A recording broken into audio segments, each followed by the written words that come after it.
So right now, since I've only been dedicated to coaching as a main vocation since the beginning of the year, so I'm still in the early stages, but I think the answer would be all of the above. So, for example, one female executive who was promoted from a senior director to a VP level position, the organization had no training for her. And the Mhm. expectations at the VP level are significantly different than they are at a director level. So she Mm. was trying to figure out how to go about this. Somebody referred her to me.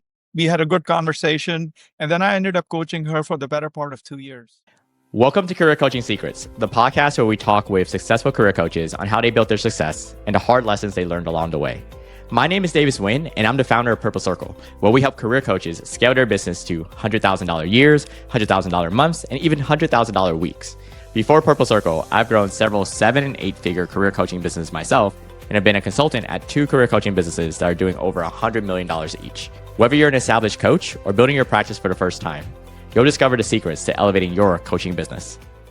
Welcome to Career Coaching Secrets Podcast. I'm Kevin, and today we're joined by Akbar Sultan. He's been a coach for about 8 years. He is the founder of Akbar Sultan Coaching. Welcome to the show. Welcome to the show, Akbar. Thank you, Kevin. Great to be here. Yeah. Well, I definitely want, one of the things I like to do before starting the podcast is getting to origin story, the lore. So let's start at the very beginning. What got you into coaching and turned it into a business? So I think it was fortuitous. I was in between jobs, and one of my prior colleagues knew that I had a deep passion for developing people and creating high performance teams. So she mentioned this program that she had attended in Santa Barbara, California. It's known as the Hudson Institute of Coaching. And I thought about it, reflected on it, and it really sort of lined up very nicely with my desire to do coaching because I personally consider myself an accidental leader.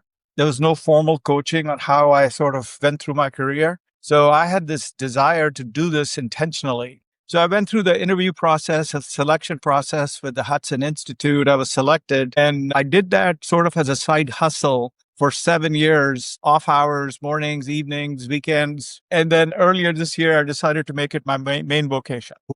What led to that decision, by the way? It's interesting. Sometimes people who are close to you see things and hear things that you don't. So my wife, I've been working remotely for the last several years, and she said, "You sound so much happier when you're coaching." And I knew that instinctively, but I just hadn't acted on it. So after that feedback and my own thinking, I realized this is what I want to do. This is how I want to spend the rest of my career. So it was an intentional decision, and she supported me through that process. So I owe it a lot of this to her. I love that. Sometimes there's that saying, sometimes you can't read the label from inside the bottle. So it's funny that your wife noticed that. That's a good one. Exactly. That's right. What about coaching makes it so fulfilling for you? Why do you feel like it makes you happier? So I've had a 30 plus year career as an HR executive, mostly not-for-profit healthcare. And I was really sort of amazed that organizations follow what I would call excellence by accident in developing Mm. leaders rather than excellence by design. There's usually no formal training. There are obviously companies that do this and do this well, but most that I was a part of and others that I know of never did that. So, as I mentioned before, being an accidental leader myself, where I learned through trial and error and found my own mentors purely by chance and accident, I realized that developing leaders and offering them a balcony view of how they are showing up. A lot of leaders struggle with emotional intelligence. They don't have an appreciation for their blind spots. And so when I'm coaching and offering them insights and pushing back on assumptions that they hold, encouraging them to hold their beliefs lightly so other feedback and viewpoints can penetrate their thinking. It's amazing to see leaders have an epiphany, develop skills, and become much more aware. And part of my personal belief is servant leadership, which is where the leader is more invested in the development of their team than their own progression, really makes a difference. So that's what really keeps attracting me to this and seeing leaders sort of realize their potential in this way. Now, you mentioned you're helping leaders. What kind of leaders are you kind of coaching these days? So I actually coach all types of leaders, but my ideal client really are women who are working in male dominated sectors and they're not getting recognized. They're not moving forward. They don't have sponsorship. They're stalled in their career. They're not getting promoted. I was doing some research and it showed that women in 2024, women earned 83.6 cents to every dollar that a gentleman was making. Mhm. That number is much larger for women of color, and it's actually smaller for younger women, which means they're advocating for themselves much more effectively. Helping women find their voice, enhance their influence, select and find a sponsor who supports their journey, get promoted in their career, achieve their aspirations for their work life. Those are all passions for me. And one thing that I'd like to highlight here, Kevin, is that one of the reasons I'm so attracted to this is throughout my life, I've been very privileged to be around women who were very strong and stood tall and firm in the face of all manner of obstacles. My mom is the primary example. Uh, She was the only woman in our neighborhood when I was working who had a professional job. A uh, limo used to come pick her up because she was working for multinational companies, Burma Shell and other companies like that. There was a time when my dad was without a job for a year and she ran the house. So to me, that became very normal that women being strong makes a difference. I have a sister who, with 3 young kids, went to medical school and finished medical school. And now she's a practicing physician and a senior leader in Calgary, Canada. I have another sister who is an executive director for battered women in Vancouver, BC. My wife, very strong. My mother-in-law, very strong. So I'm surrounded by women who have overcome all manner of obstacles. So that gives me a real passion to make this my ideal client. Yeah, I was gonna say it's not too common where I see like a guy who like mainly coaches women like that. And so thank you for that backstory. Based on your experience, what do you feel like these women leaders kind of struggle with? What kind of challenges do women leaders uniquely go through that most men don't go through your experience? So, many of this I have observed, and many of this I've heard through my sister and my mom and others in my personal life who have had robust careers or developed robust careers. A lot of times women can offer input in a meeting and it's dismissed. 2 minutes later, a man can say the same thing, reframe it, and everybody sort of pays attention. So women get interrupted a lot more. Women make a lot less compared to men doing the same exact job. It's harder for them to get a sponsor who will advocate for their promotion and increases. So they get stalled for a variety of reasons. And then the other thing that gets in the way is women are constantly juggling work and personal life. Women are primarily responsible for raising the family, raising children. So balancing both these things, workplaces a lot of times don't offer flexibility to these women. I think COVID was an excellent example where employers realized that we've had the technology for a long time for people to work from home, including women. And that gave people, especially women, an opportunity to balance their life, saving as much as 2-3 hours a day commuting to work, depending on where they lived in the country or the world, actually. So those are a variety of challenges. And because all the rules in the workplace are made by men, because men dominate the workforce in that way, leadership positions, there's a lot of room and capacity for gender-friendly, women-friendly workplaces. And we have a long way to go as a society and as the world to do that. Okay, that clears up a lot. And so what I'm also really curious about too is like, so you specialize in helping women leaders, right? And so let's talk about the marketing. How do these women leaders typically find you?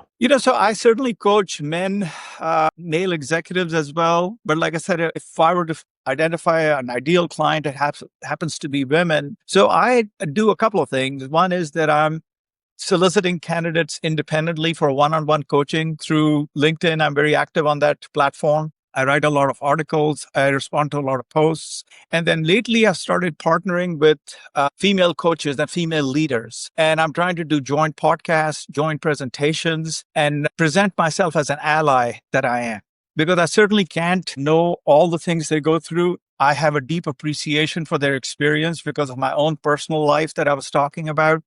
And then my own sister, the one I mentioned earlier, who's a physician in Calgary, occasionally she invites me to speak in front of female physicians. And I talk to them about emotional intelligence. I've talked to them about burnout. So it's really partnering with women leaders, physicians, others to see how I can share my message and see how I can best support and be an ally for women leaders. What does a typical coaching engagement look like? Is it mostly one-on-one coaching? Do you do group trainings, organizational trainings? Very curious on that. So right now, since I've only been dedicated to coaching as a main vocation since the beginning of the year, so I'm still in the early stages, but I think the answer would be all of the above. So, for example, one female executive who was promoted from a senior director to a VP level position, the organization had no training for her. And the expectations at the VP level are significantly different than they are at a director level. So she was trying to figure out how to go about this. Somebody referred her to me. We had a good conversation. And then I ended up coaching her for the better part of 2 years. Wow. Helping her figure out how to show up as a leader, what her true values were, what her emotional intelligence capacity was, what her blind spots were, how she juggled family life and work life, how she made her voice be heard in conversations where initially she was struggling with it, where men were talking over her and so forth. So that was one avenue. The other one is that I have presented to groups of women in the past and just talked about servant leadership, talked about dealing with conflict, a variety of other things. And then through that, it creates a pipeline for me to get clients if they're interested in that kind of thing. The success stories after a coaching engagement with people like this. You know, the biggest success story a lot of times can be just how they show up. And this client over time started opening up. She was talking about how she struggled making dinner for her family after having a long day at work. Her husband was a great guy, but very traditional. He thought the housework belonged to his wife. He was not so much involved in it. And she ended up having honest conversations with him on how they could both participate because they both work full time. They had 2 young children. How would they do that? So her capacity to have honest, vulnerable conversations and engage her partner is one example where she got more comfortable. And to her surprise, he was more than willing. She had never asked. He had never offered. So that was one aspect. The other aspect was that she became much more confident championing her ideas. She created relationships with some senior sponsors who helped guide her career in her organization. She started getting invited to conferences that she had never been, where she was a keynote speaker. So those are some of the things that really sort of started transforming her career, and she became known for her expertise in her specific niche. And more importantly, I could see that she was feeling much more balanced, that her work and her personal life could both be managed effectively without burning herself out. I see. Okay. And so it sounds like what you're doing is pretty hands-on and pretty intimate. How do you think about your client capacity, I guess? Like, how do you manage it? You mean the client's capacity to absorb all of this? No, for yourself, because as a coach, it's quite a bit of work to hold space for someone like that, right? That's what I would assume, at least. But Actually, how do you think about it? No, I think you're absolutely right, Kevin. So one of the adjustments I made as I've transitioned to coaching being my main vocation is you really have to be in a good headspace, because as a coach, I cannot take my client to places I haven't been.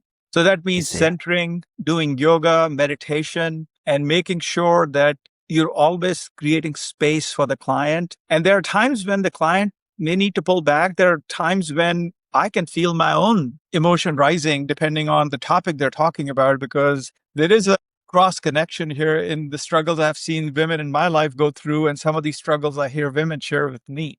So it's really important for me to make sure that I can hold the space, stay centered, stay calm. And I think it's a shared vulnerability, because to me, coaching isn't about solving somebody's problems. It's about tapping their own agency. The only way I can do that is if I'm present with myself and I'm emotionally calm and centered. Now, there are times when you have to pull back, recalibrate, and then connect again during the session. You mentioned something really interesting. I notice we've talked about things like tapping into one's own agency, EQ, burnout. And something I would like your perspective on is what I've noticed is a lot of coaches, they struggle with things like pricing, especially like with more the inner work, the deeper work sometimes, right? And so how do you think, of course, you don't need to give any hard numbers, but how do you think about pricing these services? How do you structure it, especially when a lot of this stuff, it can't be tied to a KPI necessarily sometimes? So I think it's a good question. And a lot of times the pricing really depends on if the person is coming to me directly or if the organization is footing the bill. That I see. certainly makes a difference. It also depends on, just a couple of months ago, I coached somebody who was affected by the federal layoffs. She was an attorney working for the human rights group, helping refugees. And it was a pro bono coaching engagement. So I helped her for over, I think, 4 to 6 sessions, just talk to her. So it's not always about money. It's about meeting the person where they are. And I would argue that there is, even though some of the things I'm talking about are considered soft skills, EQ, and dealing with interruptions and all of that, they're actually hardcore business skills. And the leaders for tomorrow, and I would argue even today, really have to have these skills down because technical skills are table stakes. These are the skills that make a difference if you want to have high engagement and empower your teams and move the organization forward. So the KPI is actually pretty strong in all of these cases I'm talking. I see. One other thing I'm really curious about are your future goals, right? You mentioned that this was your first year going full time into the coaching and making it your true vocation. So I'm kind of curious, where do you want this coaching business to take you in the next few years? Do you have desires to scale? Do you want to hire? Do you have secret dreams that no one knows about? I would love to kind of hear about that. You know, I think I'm sort of reminded of Emerson's quote where he said, even if one life has breathed easier because you lived, that means you've been successful. Now, I'm paraphrasing.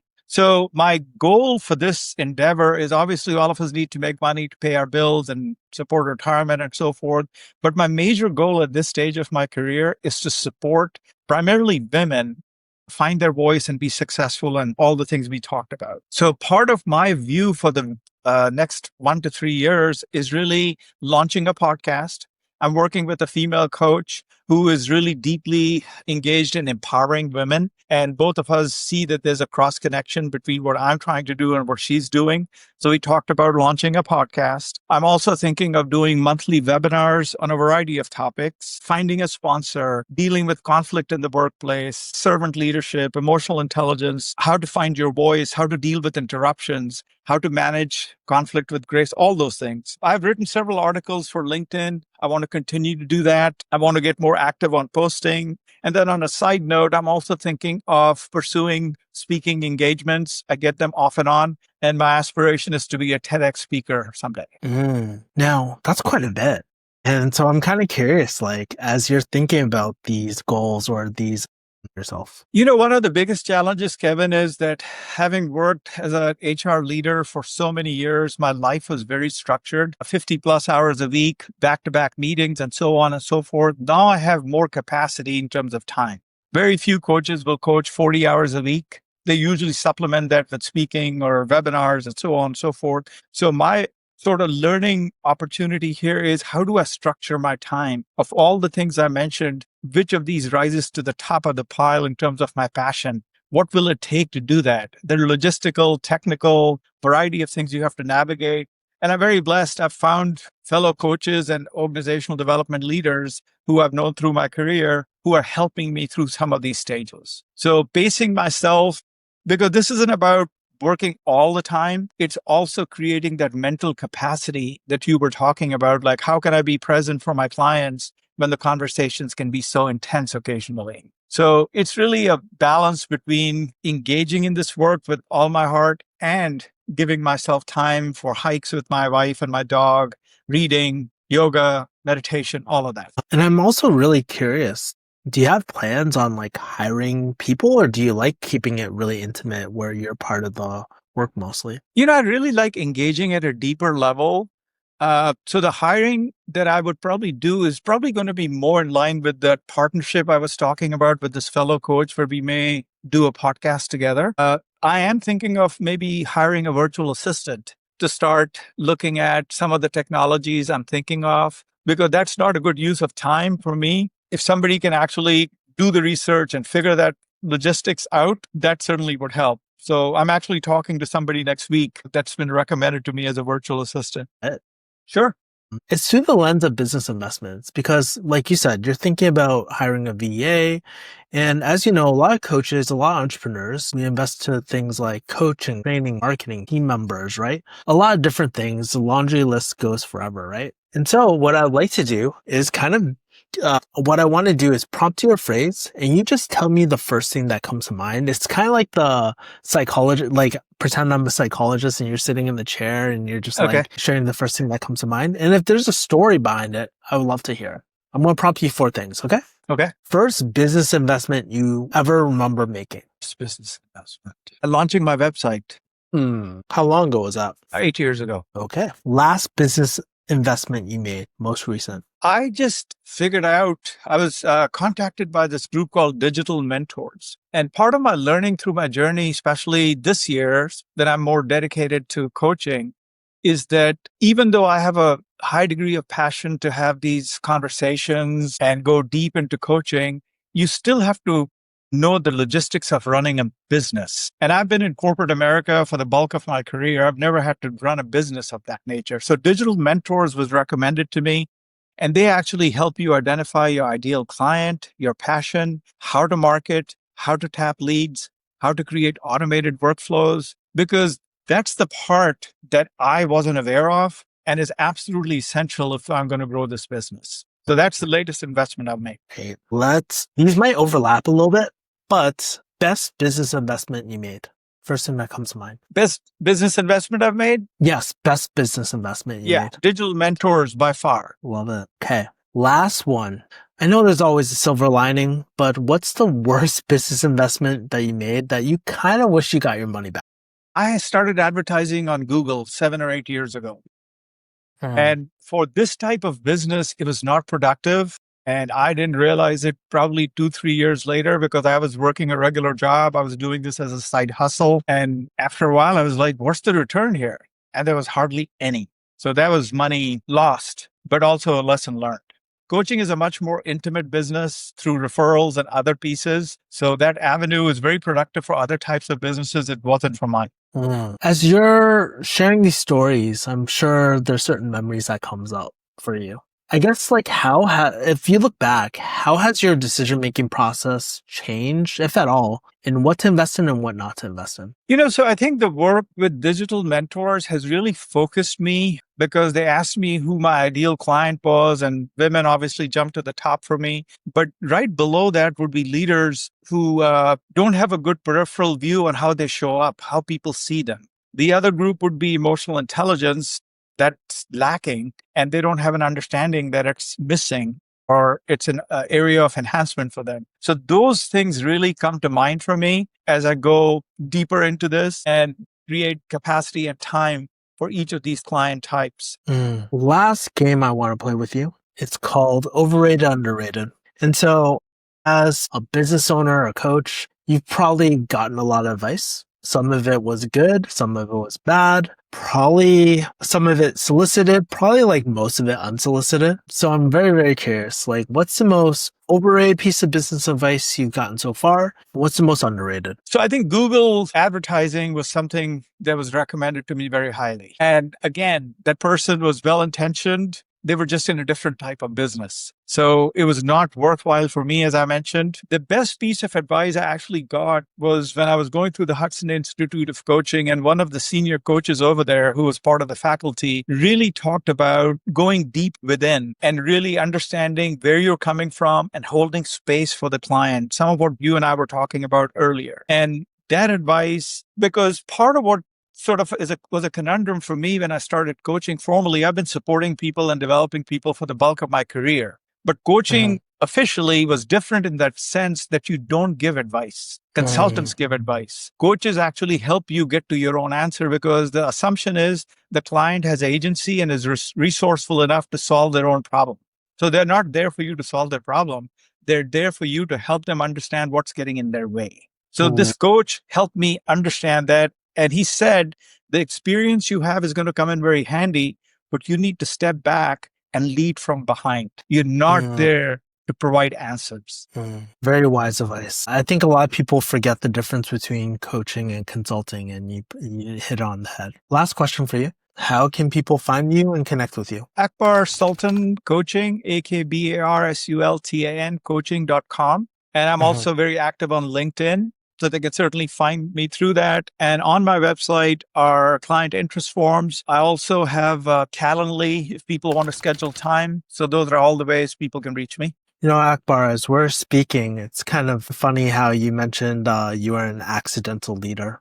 And I never really thought about it before, but so often no one really teaches you how to be a good leader. And a lot of times, a lot of people go through trial and error. And it was also very, very interesting hearing your perspective on how you stumbled upon your ideal client, how it's actually women, which I thought was really, really interesting, and how you highlighted some of their challenges as well. I just want to really thank you for sharing all the knowledge or wisdom that you've collected over these last 8 years and shared it to our channel. And I just want to say, I appreciate the work that you do. Thank you for it. And I appreciate for you coming on the podcast, Akbar. Thank you so much, Kevin. It was a pleasure. Really appreciate your time. That's it for this episode of Career Coaching Secrets. If you enjoyed this conversation, you can subscribe on YouTube, Spotify, Apple Podcasts, or wherever you're listening to this episode to catch future episodes. This podcast was brought to you by Purple Circle, where we help career coaches scale their business to $100,000 years, $100,000 months, or even $100,000 weeks, all without burning out and making sure that you're making the impact and having the life that you want. To learn more about our community and how we can help you, visit joinpurplecircle.com.